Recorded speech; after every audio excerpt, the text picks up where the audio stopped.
What's going on with y'all boys, man? It's Kymanijb back with another video, man. In today's video, we have the worst punishments in human history. Before we get into the video, man, we hit 400 subs on the road to 500 subs. We are so close. We're like, what, 20 away, 25 away? That's good. That's good number. That's good shit. Without further ado, man, let's check out the good enough video. Let's start with the bad and slowly work our way towards the stuff of nightmares. Number 10, the Rat Dungeon. If you were alive in London towards the stuff of nightmares. Number 10, the Rat Dungeon. If you were alive in London, England during the medieval period, you would have definitely heard about the Rat Dungeon, since this punishment struck paralyzing fear into the hearts of even the most hardened criminals. This was a cell that was located at the bottom of the London Tower, where prisoners were shackled and chained in complete darkness. But here's the thing, the dungeon was connected to the nearby river and just below the river's waterline, so that when the water levels rose, all the rats that lived along the riverbed would be pushed out of their shelters and forced to swim downstream. This would of course lead the hungry and angry rats towards the entrance of the dungeon, where they would then come face to face with the prisoner. But to the unlucky prisoner, he never actually saw anything, and all he would hear were the soft scurries of the rats' feet entering the dungeon.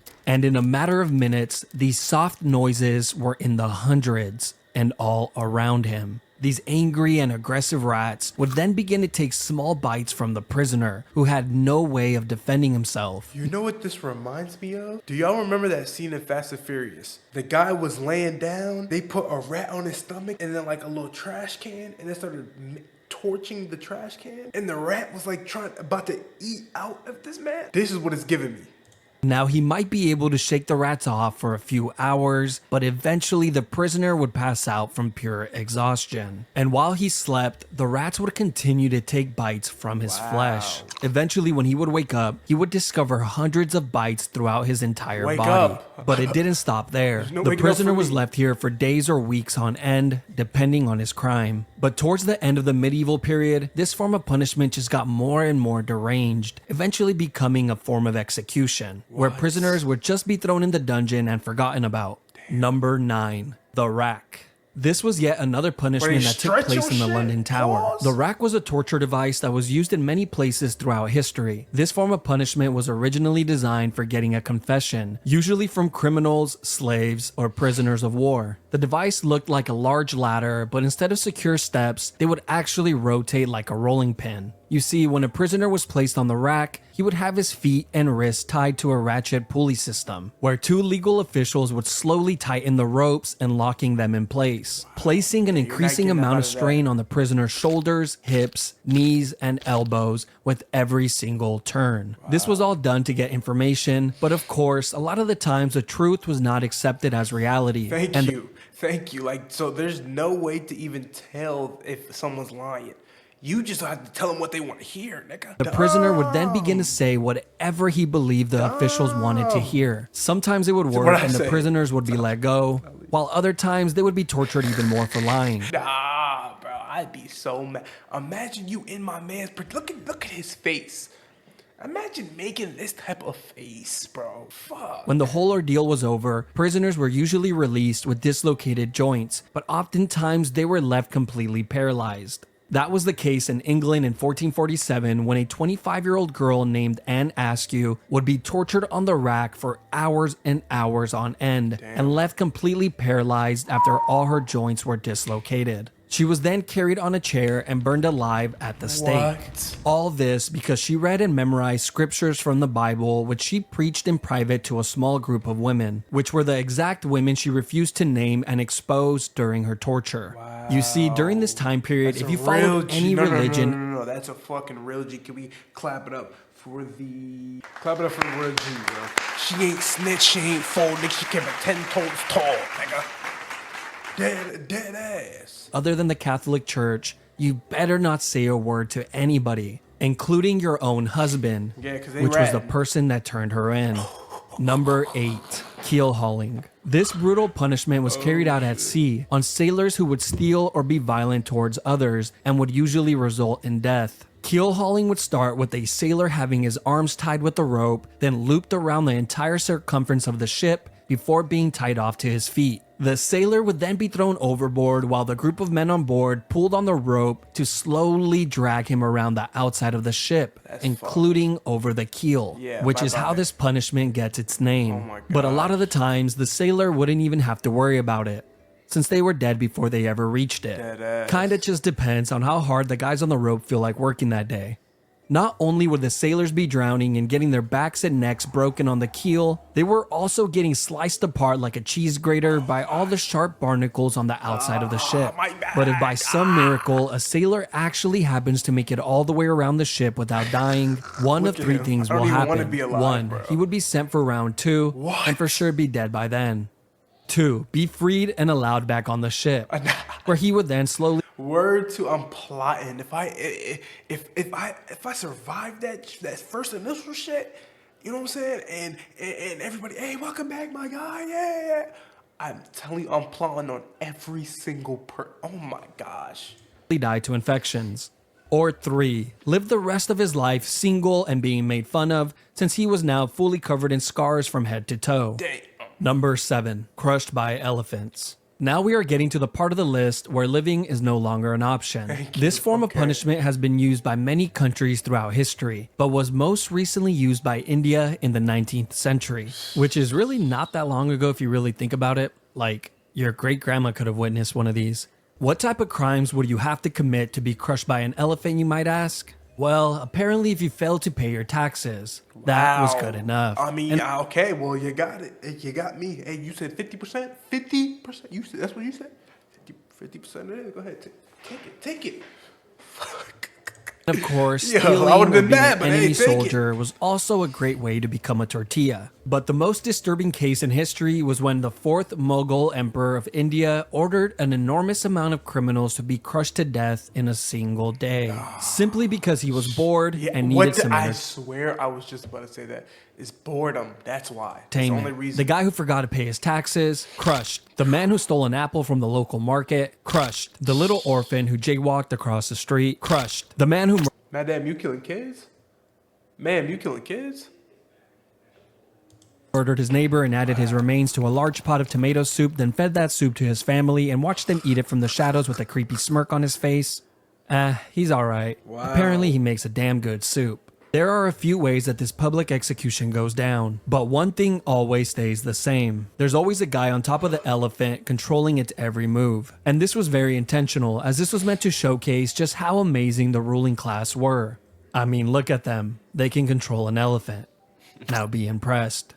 The first method of execution was the one that you better pray for if this was going to be your fate. Here, the criminals would have their arms tied behind their back and their heads placed on a pedestal, where it was then crushed like a grape by the elephant's foot. Now, the second method is much more cruel. The criminal would be placed flat on the floor with their arms tied behind their backs. Then the elephants would be guided to walk over the person's body, and hopefully the criminal would die on the first go. But sometimes they just end up crushing a leg or an arm, so the elephant then has to make a U-turn and try again and again and again. The final and worst way is when a highly trained elephant was guided to slowly crush the person limb by limb. They would first crush the arms, then the legs, and then poke holes in them with the tusk, until eventually dealing the final blow to the head or torso. This is the more theatrical route that rulers like the 4th Mughal love to take, and made for a truly traumatizing experience for everyone, except for the 4th Mughal. He loved it.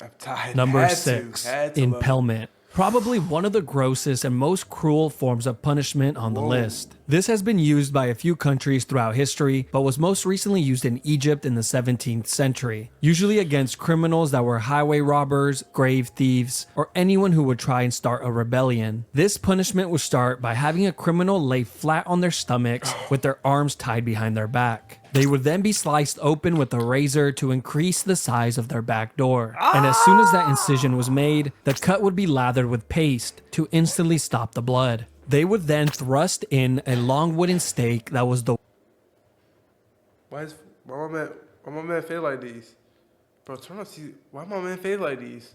width of a man's arm, which was sharply tapered on one end. They then begin to hit the wooden stake with the mallet, pushing it further and further in. And of course, the steak was greased up beforehand to make this process a lot smoother. And once the steak has popped out of the criminal's shoulder, head, or mouth, they were pretty much long gone. He is then planted next to a busy road, like a Halloween decoration, to remind everyone that this is what happens when you break the law. They will be left there for the entire day and removed the following morning before the body begins to stink. But wait, there's another version of this as well. You see, on some occasions, the criminals would only be impaled just deep enough to keep them in place, but not too deep that it would cause immediate death. They would do this by having stakes that had a seated position on them to prevent the person from sliding down any further. They would then be placed on a busy road where they would suffer for hours and hours, pleading to people walking by for help, until eventually succumbing to their wounds.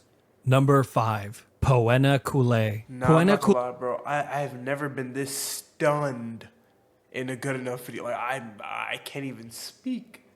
Like, this is really the worst punishments. Like, oh my God. I don't think it could.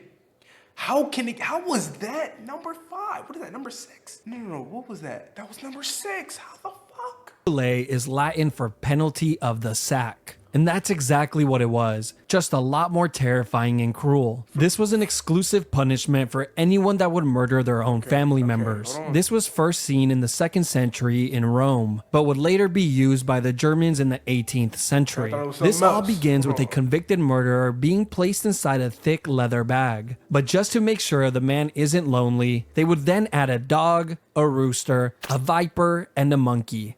I don't know what these animals did to deserve this, but hey, at least the evil family murderer doesn't die alone. Once all the animals are added inside the bag, it is then sewn shut, creating an almost airtight seal. Now you would think this would be horrible enough, but no, this is just the beginning, because as soon as the bag is sewn shut, it is then tossed into the ocean. But don't worry, later on, these murderers would be given the option to either be placed inside the leather bag or be sent to perform at the Colosseum, where they can perform the act of being mauled to death. Yeah, no. We did an episode on the Colosseum.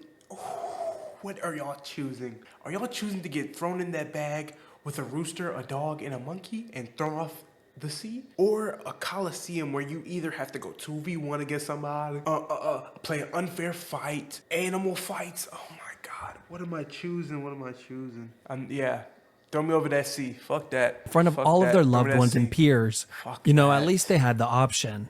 Number 4. Rats. This is one of the most sick punishments in all of human history, and it involves the use of rats. I will cover 2 of them here as they are very similar. The first use of this form of punishment dates back to 1568 during the 80 Years' War. A Dutch leader named Diederik Sonoy would often use this method of punishment, which involved placing a rat inside of a clay bowl, then placing it topside down on a prisoner's stomach, chest, face, or groin. Then the back of the bowl would be heated with either a torch or some coals, causing the rat to go into a full-on panic, trying to escape from the heat. And its only way out was to burrow into the human. Once inside, it would continue to chew and tear apart whatever was in its way, desperately searching for a way out. Eventually, the rat finds its way out of the maze and survives. The same could not be said for the prisoner.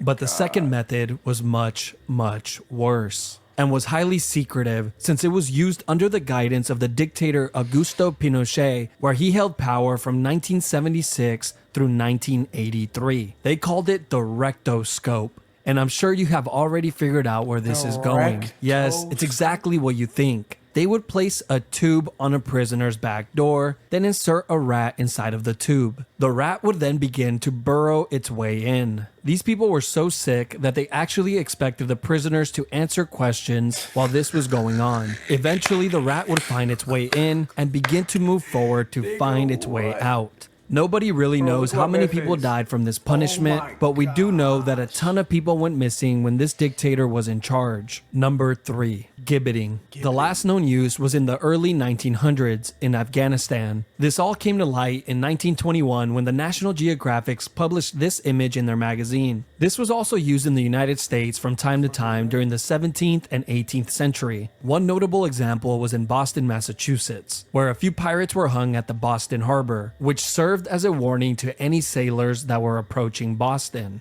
Now let's talk about England, since they love this form of punishment so much. In England, this was used on traitors, murderers, pirates, and thieves. But after the year 1752, the Murder Act was passed, which required that all convicted murderers must be put to death by being publicly dissected or by gibbeting of some sort. And over 134 confirmed people met this fate. The most common form of gibbeting were actually cages, and they looked like this. It was an all-steel cage that was shaped tightly to the form of a human body, which was so tight that it would not allow the person inside to move. They were then hung 30 feet or more off the floor, usually on a public road or waterhole, to ensure that the most amount of people could witness this monstrosity. But I can only assume this was more annoying than anything, since every time you get thirsty and needed to fill up your container of water, you would have to deal with the dying man begging you for a sip.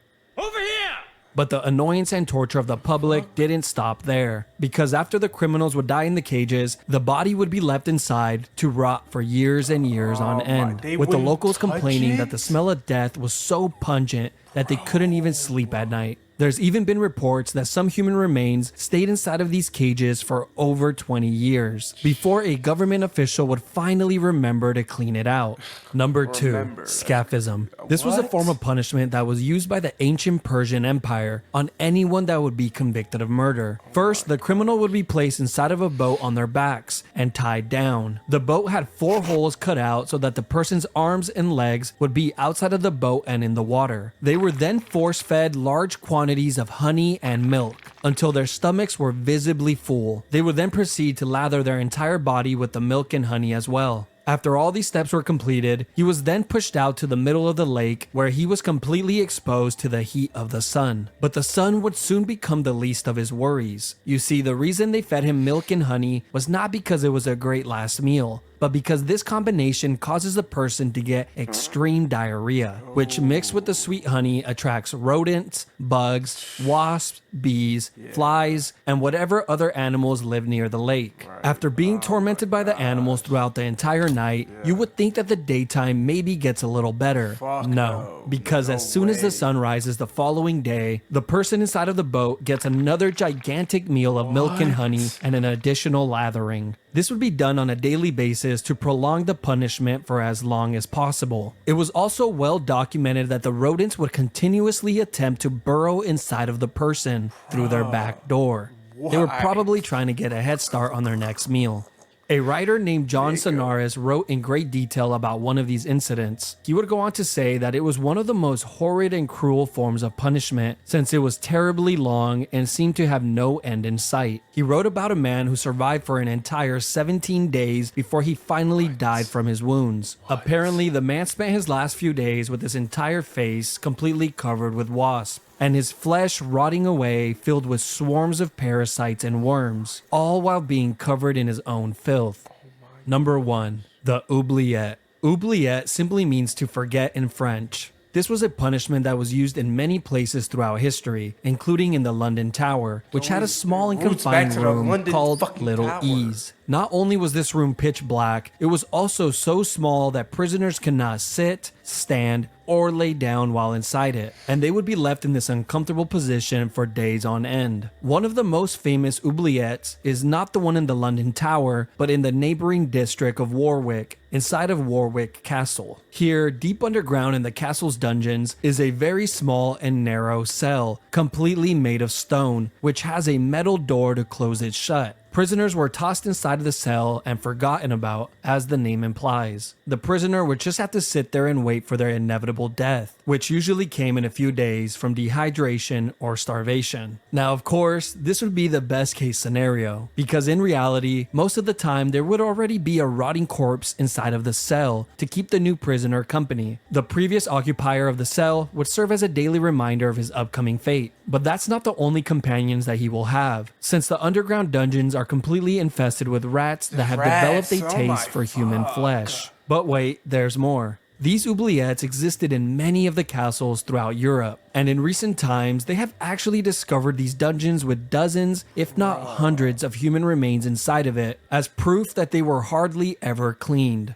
like in Leap Castle of Ireland, where in 1900 during the castle's renovation, a worker found a small opening behind a wall inside of the chapel. This hole had an 8-foot drop that led to a large oubliette, and what the worker found inside shocked him, since it was filled with so many skeletons that they needed multiple cartloads to clear it all out. But just when you think this section is over, it just keeps on giving. You see, there's been many stories of men who have been placed inside one of these dungeons and kept alive for years and years on end, surviving off crumbs of food and minimal amounts of water, prolonging their inevitable demise for as long as humanly possible. These cells were sometimes even placed on ground level so they can hear the voices and laughter of the people outside, an experience that they will never get again in this lifetime.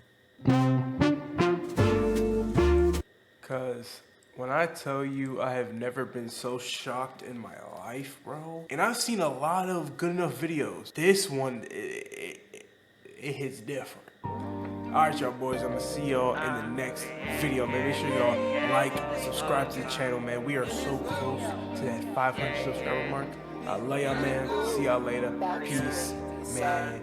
Young nigga been rich as shit, look at my drip, mix and match all the designer. I'm really popping my shit, I'm finna blow like a bomb and I set the time. Shawty be geeking for dick, hit from the back, fuck her up when she need a reminder. Always gonna keep me a stick, niggas be quick to switch up, they gon' fall like a binder.